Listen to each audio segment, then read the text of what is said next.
I hope that you're adjusting the course well right now and that you've got a good feel for the expectations and you're setting a good pace and not waiting till the last minute to do work.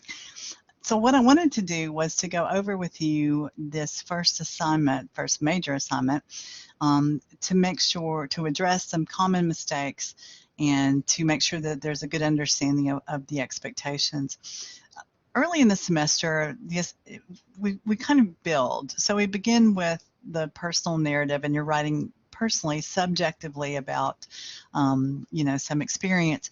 And then description essay builds a little bit more on that as we focus more on shaping paragraphs, on showing rather than telling, um, that type of adding good concrete detail, good development. And then with every assignment, we build a little bit more. The assignments become a bit more sophisticated and increasingly objective, which means that it's less you putting yourself in the paper and more either your observations written more from a third person perspective or research that you found and presented more objectively. Okay, so please be aware that this is one of the foundational early assignments. You still may use first person in this assignment just as you could in the or should have in the personal narrative blog that you wrote for me.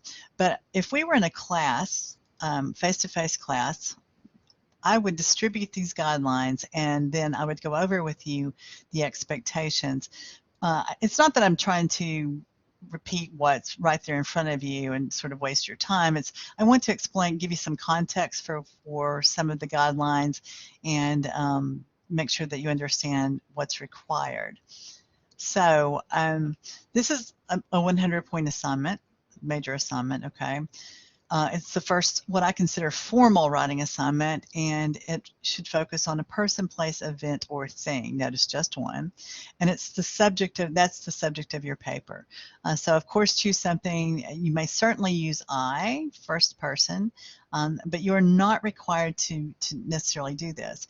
Now, if I were writing this paper, let's just say, just to give you some ideas, if I were going to write about people, I mean, there are obviously several. I have a friend that I've had since elementary school who's been significant in my life, and sort of to trace kind of our relationship would be a possibility.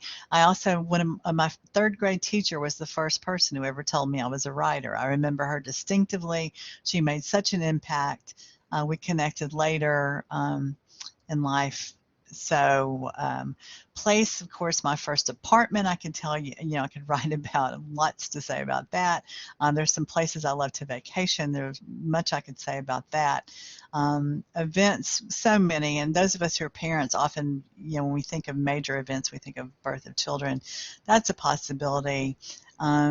Thing, I'd have to think on that just a little bit more, but I'm sure they're objects that mean quite a great deal to me. I mean, one that I'm thinking of now is this gigantic bowl.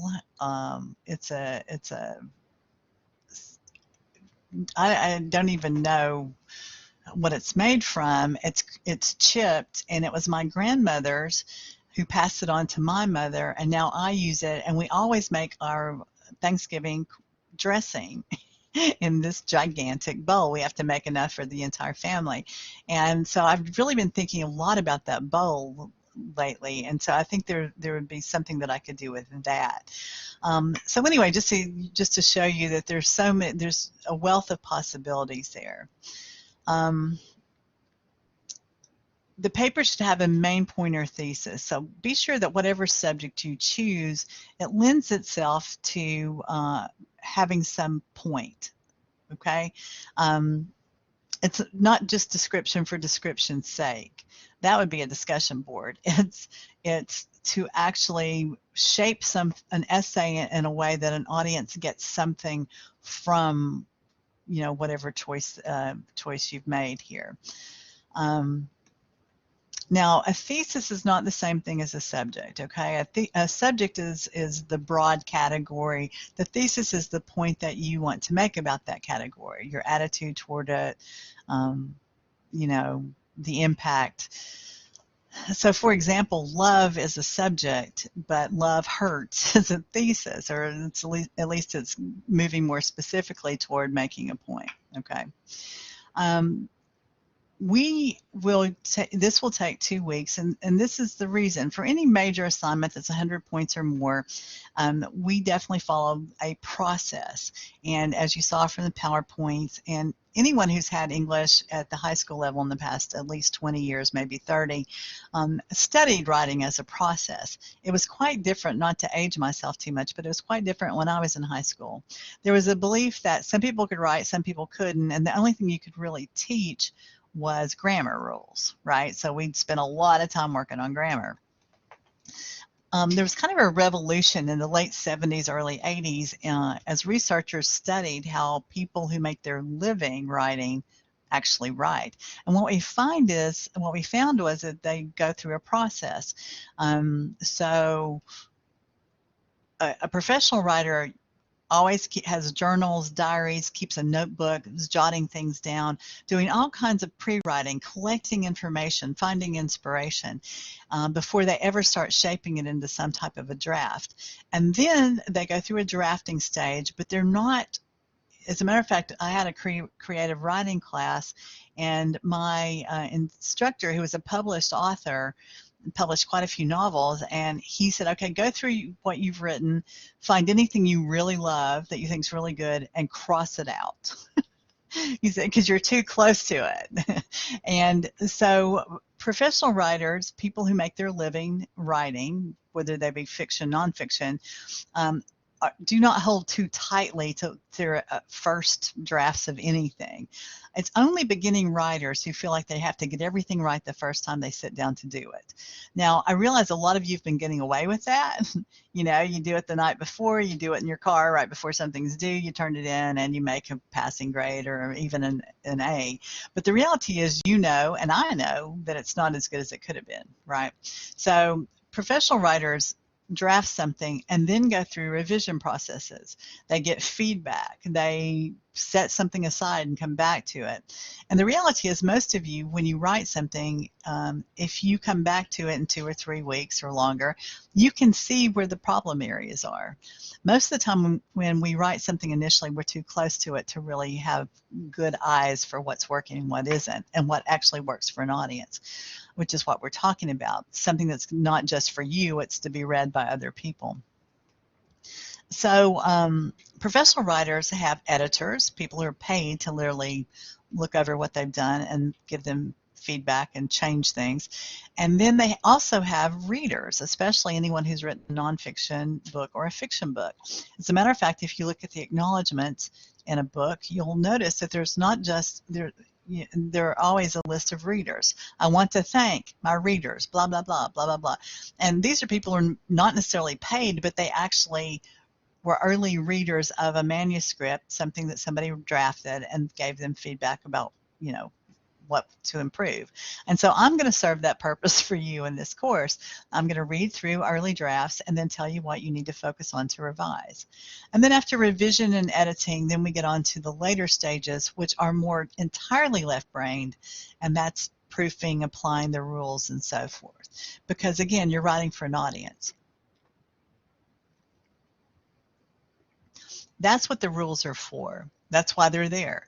That's why it matters if you show rather than tell, whether you spell things correctly, whether you put commas in the right place.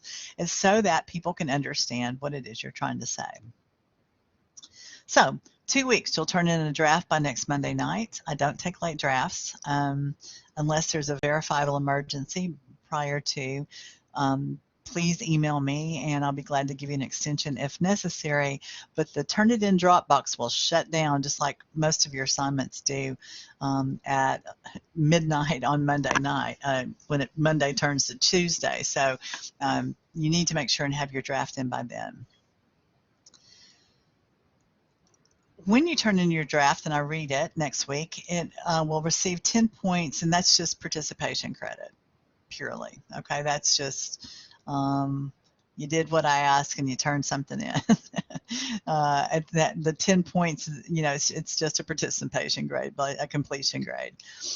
All right, now these requirements I see as almost a rubric. There is a departmental, English departmental rubric that goes through, you know, from the English department's perspective at GNTC, what qualifies as an A-level paper, what qualifies as a B-level paper, and so forth. And you can find that particular document in the course materials folder. But I don't use individual rubrics. What basically I use the requirements is essentially this is my rubric. You know, do they focus on a person or a place or an event or a thing? Check. All right. Do they have a thesis that holds everything together? Check. Now notice your thesis. You did have a short reading assignment, and your thesis can be explicit or implicit. All right.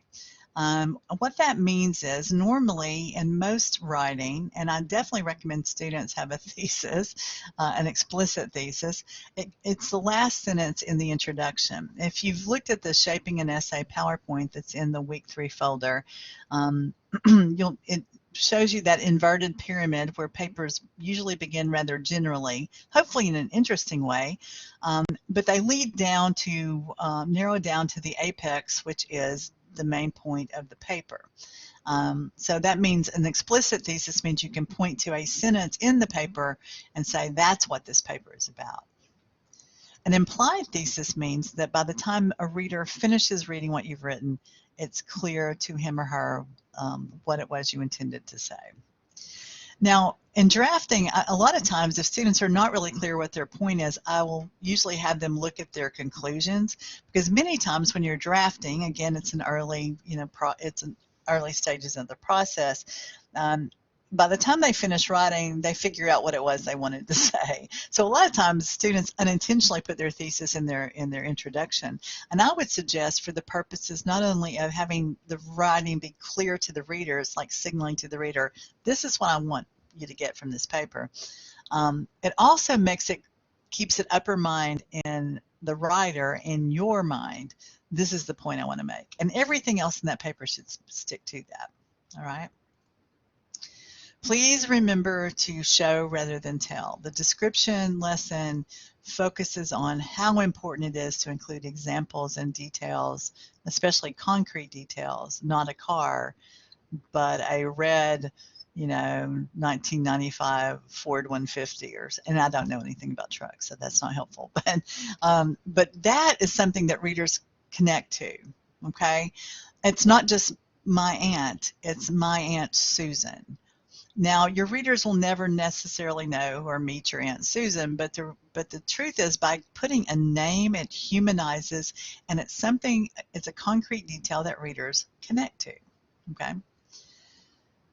Almost any assignment from me that requires any type of writing will have a word count. I both hate giving word counts and feel that I need to, because one of the goals, this course is what we call a foundational course. It's a gateway course. Students have to pass it to take a lot of other things. And so it's to prepare you to write for any other assignments you may have at the college, and especially those of you who go on to university, because as you probably know, this course does transfer throughout the Georgia system, as well as some private schools, private four-year institutions, and some state and colleges and universities in Chattanooga. I know, for example, UTC in Chattanooga takes our transfer credit for this course, as does Chattanooga State Technical College, I think Cleveland State Technical College, UGA in Georgia, so it's a gateway course that you have to make a C or better to be considered passing. So my goal is to help you learn to write to fit any assignment, and that's the reason I give you word counts. You're probably aware that in Microsoft Word, at the bottom left-hand corner, it keeps a word count as you type. So it should not be a problem to kind of follow and figure out, how many words you've written. Now, this will tell you how broad or narrow your thesis needs to be and how much you need to write. I hate to have students write just to fit word counts, and it's supposed to be more of an indication of, this is your target. As a matter of fact, I like to think of it in terms of a target. Okay, you have your bullseye, you have the broader hello, and it quit. I lost my little thing here. And then, of course, you have your broader circle somewhere like that. Sorry about my drawing. All right, 600 words to 750 bullseye. Right, you definitely hit the scope of the assignment here. Now, 550 to 900 words, still not a problem. A little bit shorter, a little bit longer, not an issue. You're still in good range there of controlling your information and writing enough. Much shorter than 550 words or much longer than 900, and you're not controlling your information, okay? I often find, and this is a generalization, that some of my left brain writers have trouble writing enough. Because in their minds, I can tell you what I have to say about this topic in one paragraph. Why do I have to write 5, right? But what they don't realize is that readers need more. It's not enough just to say something, you've got to prove it. And it's in the proof through showing rather than telling that the life of the paper is added and that they become more effective in what they're trying to say. My right brain writers sometimes can overwrite. 1,200 words, just same, keep going, keep going, keep going. They are not controlling their information. Because right brain writers often tend to be more associative, they see all kinds of things, connections where they may or may not exist, and they'll put everything in there. And they actually kind of overwrite for the assignment, okay? So they need to learn to cut back. Here, and you actually use your thesis for this. Here's the point I want to make, and leave out anything that doesn't, it may be connected to that event, but if it doesn't help make your point, take it out, okay? Notice that I'm specifying a minimum of 4 paragraphs. 3, I don't think you can actually develop a good essay in 3 paragraphs, primarily because if you think about it, you've got an introduction and then just one body paragraph, and then a conclusion. I think 3 paragraphs work well for like blog assignments, or if you're responding to an essay on a test, that's a different thing entirely. But for an essay assignment in a college classroom, a minimum of 4. Most of you are probably taught the 5 paragraph, where you have a 3-part thesis and one paragraph, each body paragraph corresponds to one of the points of the thesis, and that's definitely an effective way to organize information. It's not the only way, but it's an effective way. All right, so if it is much shorter, and I mean, shorter or longer, shorter than 550 words or longer than 900, there will be a 10-point penalty. And again, because the goal of the assignment, part of the goal of the whole course is to teach you to write to fit assignments. All right, I cannot open. Now, .doc, I think this was an older versions of Word use this file extension. I don't even think it's possible anymore. So your paper must be .docx, all right, for me to be able to open it. Or here are 2 other file extensions that that Turnitin, which we'll go over in a minute, will accept, and I can open. .rtf, which means rich text file, and .pdf. All right, so as long as you have the option of saving as one of these 3, we're fine. Anything else I cannot open, okay? Google Docs, I can't open. Anything created in Apple products, I can't open unless you have the option of saving it as a .docx, okay, or one of these 2.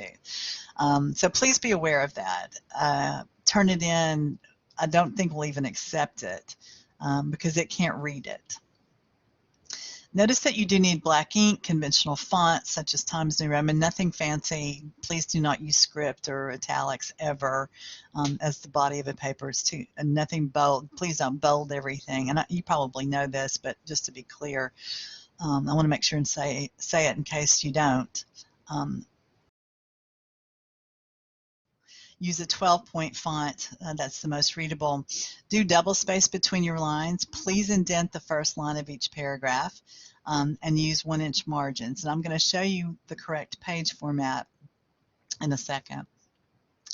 You do need to submit the draft again in the week 3 folder for my review and feedback by Monday night. You need a title that's relevant to what you're writing about, not description essay.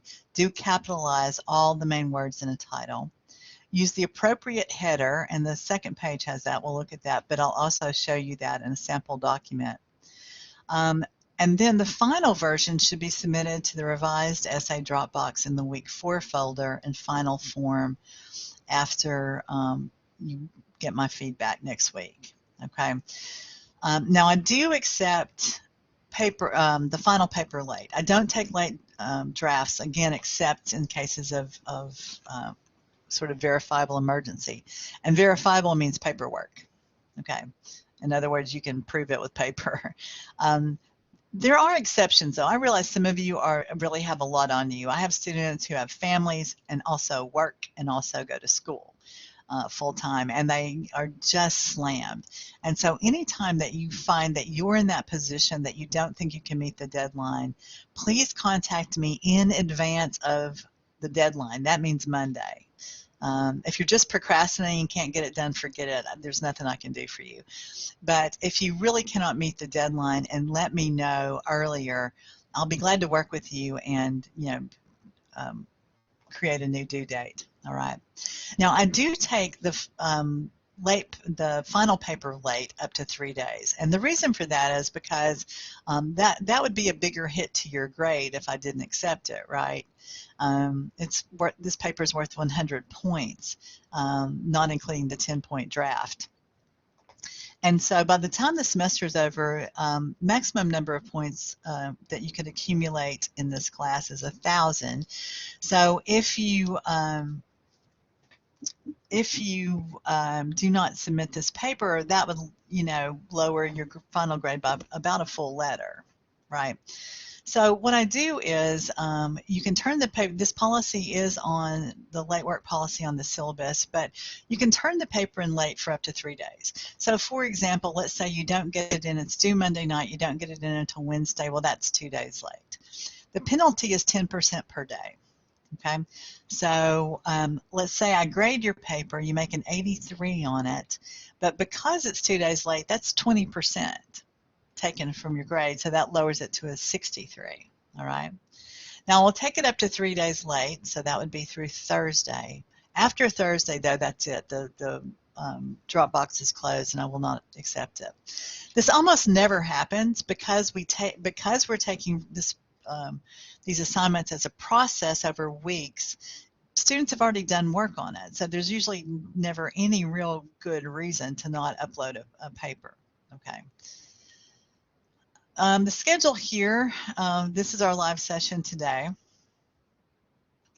Then please note, your draft's due Monday night. My feedback should be available by Thursday, February the 3rd, after 4:00 p.m. Now, I both record up to 3 minutes of feedback as well as type some comments, and I'm going to show you more about that in a second. Probably I will finish your draft sooner than that. So I will send an email if I get them done before Thursday, okay, and let you know that they're available. Then the final paper, you have until that final Monday night to revise and upload in the week 4 folder. There'll be a Dropbox there for it. This is the header we're using, your name, underneath that English 1101 online, underneath that my name, underneath that the date, underneath that the title of the paper centered. Okay. If you have any questions about any of these guidelines, please email me. I will be glad to answer them. Now I want to show you about actually submitting the paper and how the paper should look.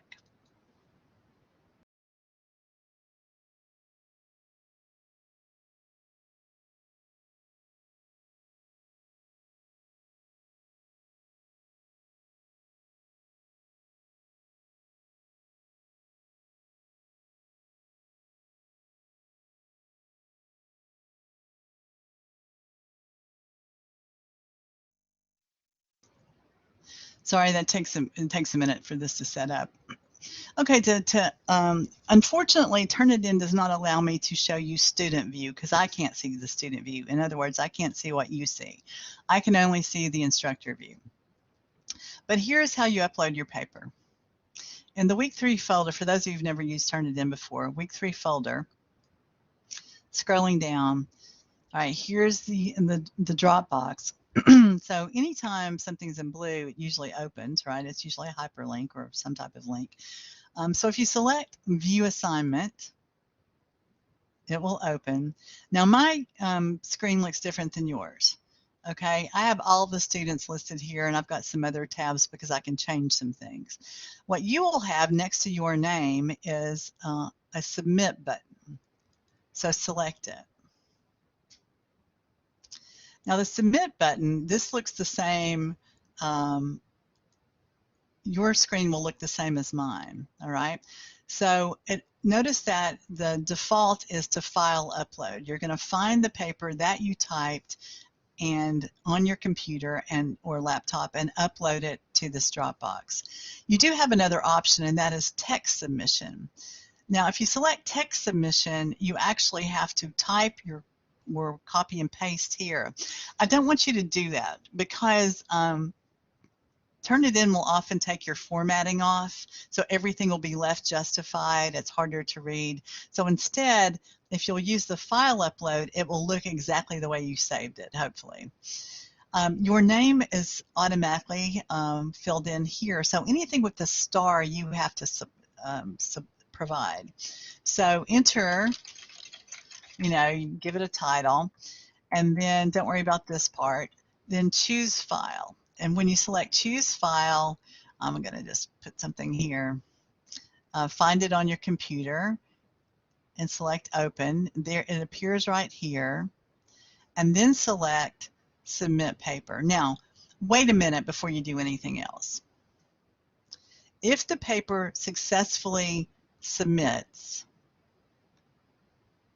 and this is taking a minute, it will provide you with a digital receipt to prove that you did, in fact, submit a paper.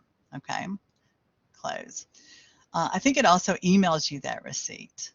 Also across the top, I hope you noticed, and I'm going to go ahead and delete this because I'm sure she would rather not have that paper there. It says paper successfully submitted. If there were a problem, you will not get a receipt, and across the top it will say, give you some type of error message and it's probably tell you what to fix. Okay.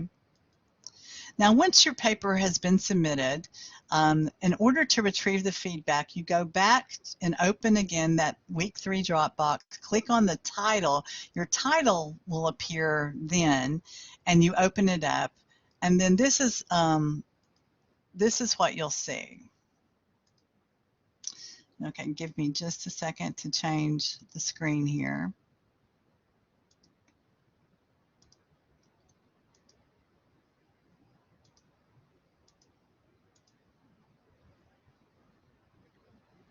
Now, this is a student's paper from a class from last semester. Notice that there are blue boxes. Now, if you open your paper and there are no blue boxes, here on the right-hand side, your screen's going to look different from mine, okay? Because, again, I've got teacher view. I can't show you what yours looks like. But what you will have is a check mark or something in blue here. Check it, and the blue boxes should appear. Now, there's a lot of great features to Turnitin, but one of the really great features is that I have this little shorthand where I can literally just drag comments over. There's sort of little shorthand comments. I can drag it over. If you click on it, it opens up, it explains what the problem is, it gives you the rules, and so hopefully that will help you know how to fix it, right? Okay. The very top, I never mark everything, by the way. A note about technical errors. I never mark every problem that I find on a paper. I mark the first few errors, and then I will usually include this particular error message that says I mark no errors after this point.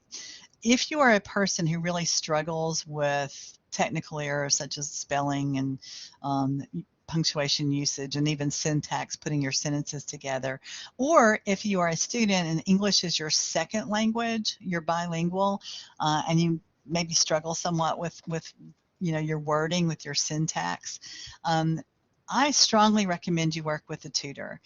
You have two options. If you live close to a GNTC campus, or if you want to work with a GNTC tutor online virtually, when you log into Blackboard, on the left-hand side of the screen, you have the option of choosing setting up a tutoring time, requesting a tutor, okay? Another option is NetTutor, and I will send out the information again. I've made a short video about how to use NetTutor. NetTutor is a free tutoring service that GNTC pays for our students. You will find it, and you've probably noticed it in the menu in our Blackboard course on the left-hand side, close to the bottom of the screen on the left. And you can upload a paper and get some feedback. If you are an ESL student, English is your second language, there's a box that you can check, and they'll make sure that they pair you with a bilingual tutor. Now, you can choose to talk with someone in real time, like in a chat room, but more commonly, students will upload their papers, and like they'll check. You have the option of checking two things you want someone to read your paper for, and these are qualified people. These are people with master's degrees or more, and in English, and so you can tell them you need help with technical errors, or you need help sticking with a thesis, or you need help, whatever it may be, and usually within 2 days, so you can't do it at the last minute, but within 2 days you'll get feedback, and they can help you clean up those types of issues, okay? Now, the very top comment on anybody's paper is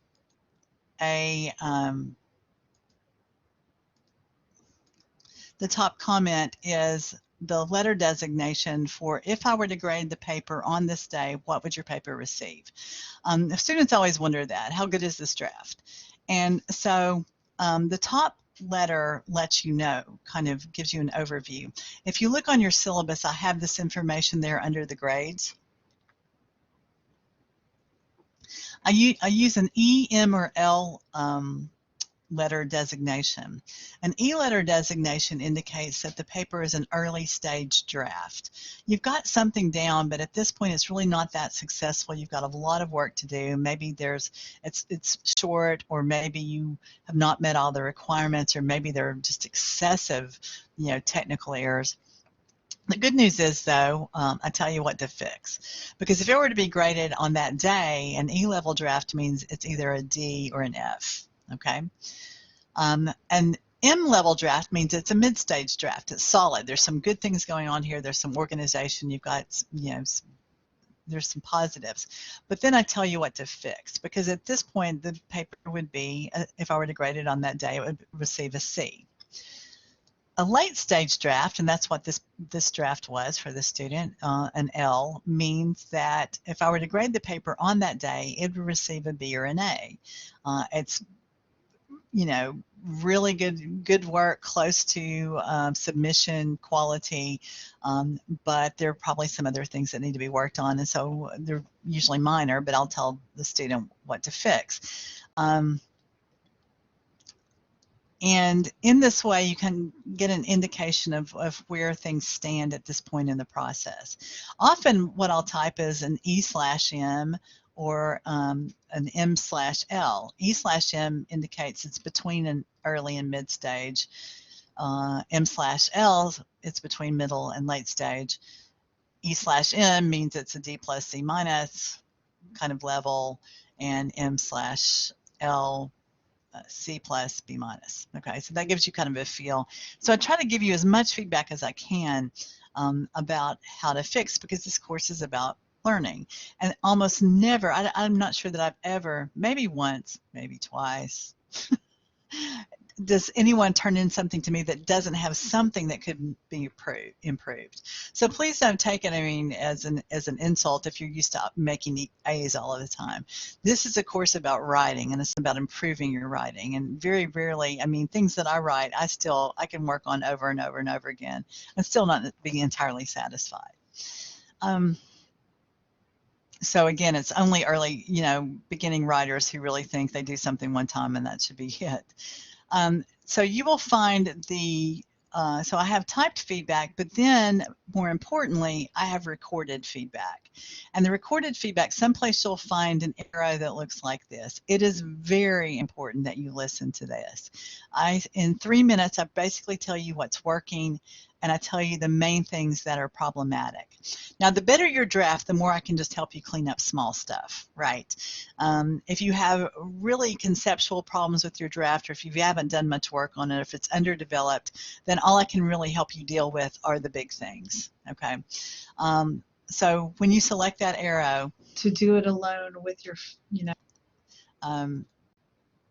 sounds something it's like a little this. wonder you have such admiration for your mom, Jacob. She sounds amazing.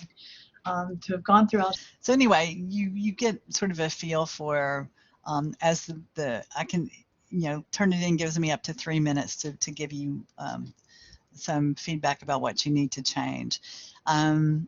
Again, it will not look like this. The arrow will appear someplace here. Select it and recover your feedback. The final thing that I want to go over with you, and again, the way that you get to this screen, to the Feedback Studio, is to return to the Week 3 folder, turn it in Dropbox, open it again, select the title of your paper, and it will launch it with my feedback.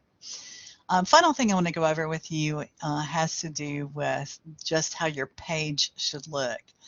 For the first paper that you turn in, I'll probably give you a warning if there's a problem. But because I'm very specific about how I want things to look on your page, it will start counting off after this first paper, because all the formats, it'll be this format throughout the semester. This is an MLA type formatted paper. You're probably familiar with it. Upper left-hand corner, your name, English 1101, online, my name, and then the date. Now, he should have spelled this out. This is too casual. So it should be September, totally spelled out, 6, 2021. Then you have the title centered over the text. Notice that it's not underlined. Notice that it's not in bold. It's not a larger font. You just use the same font. You do capitalize all of the main words. And now I use the term header kind of loosely for what this is. Do not use the header function in Microsoft Word to set this up. And here's the reason why. Anything that you create in a header format is repeated on every single page of the paper, and you don't need that. Just, page numbers up here, and normally it's the author, it's your last name and the page number that should appear here, but I didn't specify that, so we're not going to worry about it. Also notice that we're using what's called a modified block format. So that means indent the first line of every paragraph, double space between your lines, and you do not need to double space between. He's got some extra space here that he actually doesn't need. The fact that it's indented a full tab indicates where the paragraphs begin, okay? So hopefully this information has been helpful to you to get you started. Again, we're going to use the same format throughout the semester. We're going to use Turnitin throughout the semester, the same feedback process, and with the exception of the research paper, you'll have 2 weeks to work on all major assignments. Please do not hesitate to contact me if you have questions, and be sure and get your drafts in Monday night by midnight.